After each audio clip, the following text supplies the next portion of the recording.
ഈ സാധനമാണ് നമ്മൾ എടുത്ത് കളയേണ്ടത്. നമ്മുടെ ചക്കയൊക്കെ ഞാൻ ഇതേപോലെ അരിഞ്ഞെടുത്തിട്ടുണ്ട്. ഉപ്പ് ചേർത്തതിന് ശേഷം നന്നായിട്ടൊന്ന് മിക്സ് ചെയ്ത് കൊടുക്കാം. നമ്മുടെ അരപ്പ് തയ്യാറായിട്ടുണ്ട്. എല്ലാവർക്കും പുതിയ വീഡിയോയിലേക്ക് സ്വാഗതം. ഇന്ന് നമ്മൾ ചെയ്യാൻ പോകുന്നത് ഒരു നാടൻ തോരനാണ്.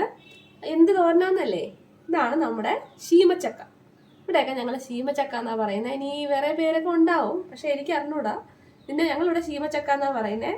അപ്പൊ ഈ ശീമച്ചക്ക വെച്ചിട്ട് നമ്മളൊരു തോരനാണെന്ന് ചെയ്യാൻ പോകുന്നത്. അപ്പൊ തോരൻ എങ്ങനെയാണ് തയ്യാറാക്കുന്നതെന്ന് നമുക്ക് നോക്കാം. അപ്പൊ അതിന് വേണ്ടിയിട്ട് നമ്മൾ ആദ്യം ഇതിന്റെ തൊലിയൊക്കെ ഒന്ന് കളഞ്ഞിട്ട്, ഈ തൊലിയൊക്കെ നന്നായിട്ടൊന്ന് കളഞ്ഞിട്ട് ഇതിന്റെ നടുക്കായിട്ട് ഒരു ചക്കയുടെ പോലെ തന്നെ ചെറിയൊരു പൂഞ്ചുണ്ടാവും. ആ സാധനം നമ്മൾ മുറിച്ച് കളയുക. എന്നിട്ട് നമ്മൾ തോരനൊക്കെ അരിയുന്ന പോലെ ചെറുതായിട്ട് കൊത്തി അരിഞ്ഞെടുക്കുക. അതിനുശേഷം നമുക്കിത് തോരനുണ്ടാക്കാം. ഒരെണ്ണം നമ്മൾ തൊലി ചെത്തി എടുത്തിട്ടുണ്ട്. അത് തൊലി ചെത്തി കുറച്ച് നേരം കഴിയുമ്പോൾ അതിൻ്റെ നിറമൊക്കെ ഒന്ന് മാറാൻ തുടങ്ങും കേട്ടോ. അത് ഇതേപോലെ ആവാൻ തുടങ്ങും. ഇനി ഇത് രണ്ടായിട്ടൊന്ന് നമുക്ക് മുറിക്കാം.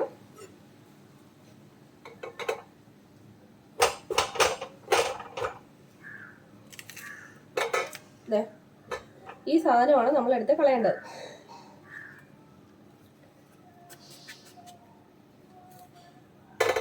ഇതൊന്ന് റിമൂവ് ചെയ്ത് കളയണം.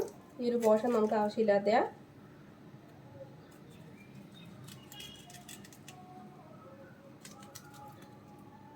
അത് നമ്മുടെ കറിയിൽ ഇട്ടാലും വേഗത്തൊന്നുമില്ല കേട്ടോ, അങ്ങനെ തന്നെ കിടക്കും. ഇനി ഇതാണ് നമുക്ക് ചെറുതായിട്ട് അരിഞ്ഞെടുക്കേണ്ടത്. ഇതേപോലെ എല്ലാ പീസസും ആക്കിയിട്ട് ശേഷം നമ്മൾ അരിഞ്ഞെടുക്കും. അപ്പൊ നമ്മുടെ ചക്ക ഞാൻ നല്ല വൃത്തിയായിട്ട് ചെറുതായിട്ട് മുറിച്ചെടുത്തിട്ടുണ്ട്. അധികം കട്ടിയില്ലാത്ത ചെറിയ പീസായിട്ട് വേണം നമ്മൾ അരിഞ്ഞെടുക്കാനായിട്ട്. ഇനി അതിൻ്റെ മേളിലേക്ക് ഒരു ചെറിയ സവാളയും കൂടി ഞാൻ കൊത്തി അരിഞ്ഞ് ചേർത്തിട്ടുണ്ട്. നമുക്കിനി ഇത് കുക്ക് ചെയ്തെടുക്കാം. അപ്പോൾ അതിന് വേണ്ടി ഞാനൊരു പാൻ വെച്ചിട്ടുണ്ട്. നമുക്ക് ആദ്യം തന്നെ അതിലേക്ക് കുറച്ച് വെളിച്ചെണ്ണ ഒഴിച്ചു കൊടുക്കാം.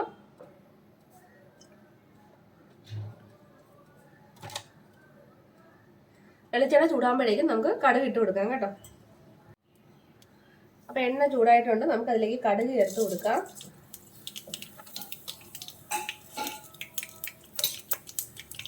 കടുക് പൊട്ടുമ്പോഴേക്കും അതിലേക്ക് 2 പച്ചമുളക് മുറിച്ചത് ചേർത്ത് കൊടുക്കാം. പിന്നെ അതിലേക്ക് വേണ്ടത് കറിവേപ്പില.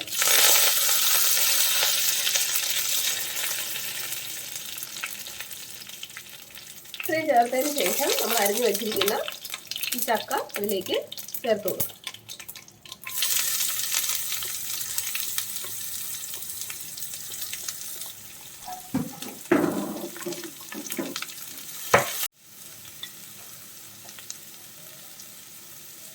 ഇതിലേക്ക് നമുക്ക് കുറച്ച് ഉപ്പ് കൂടി ചേർത്ത് കൊടുക്കാം.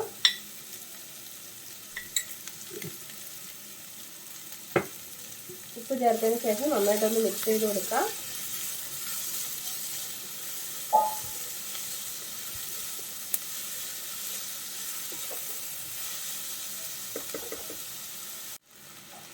ഇനി നമുക്ക് നന്നായിട്ടൊന്ന് വേവിച്ചെടുക്കണം. ഇതിൽ കുറച്ച് നന്നായിട്ട് വേവണം കേട്ടോ ഇത്.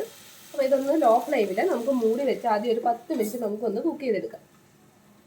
അപ്പോൾ നമ്മുടെ ശീമച്ചക്ക വേവുന്ന സമയം കൊണ്ട് നമുക്ക് അതിന് വേണ്ട അരപ്പ് തയ്യാറാക്കാം. അതിന് വേണ്ടിയിട്ട് ഞാൻ അരമുറി തേങ്ങ എടുത്തിട്ടുണ്ട്. അതിൻ്റെ കൂടെ ഒരു 1/4 ടീസ്പൂൺ മഞ്ഞൾപ്പൊടി, 2 അല്ലി വെളുത്തുള്ളി, 1/4 ടീസ്പൂൺ ജീരകം, 1/4 ടീസ്പൂൺ മുളക് പൊടി. ഇത്രയും കൂടി നമുക്കൊന്ന് അരച്ചെടുത്തുകൊണ്ട് വരാം.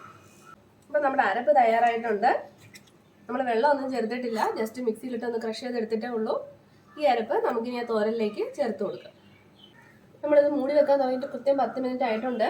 പിന്നെ ഇടയ്ക്കൊന്ന് ഇളക്കി കൊടുക്കണം കേട്ടോ. നമ്മുടെ ചക്കയൊക്കെ നന്നായിട്ട് വെന്ത് കിട്ടിയിട്ടുണ്ട്. നമുക്കതിലേക്ക് ഇനി അരപ്പ് ചേർത്ത് കൊടുക്കാം.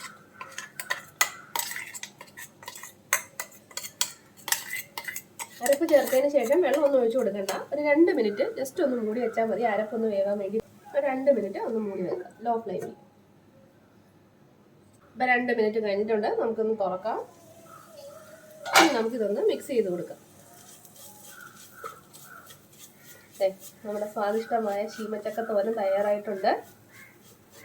നമ്മൾ ചെറിയ ചക്ക എടുത്തതുകൊണ്ടാട്ടോ ഇത്ര ഇത് വെന്തരം കുറച്ചുകൂടി ഒന്ന്. അപ്പോൾ നമ്മുടെ ശീമച്ചക്ക തോരൻ തയ്യാറായിട്ടുണ്ട്. നമുക്ക് പെട്ടെന്ന് തയ്യാറാക്കി എടുക്കാൻ പറ്റും.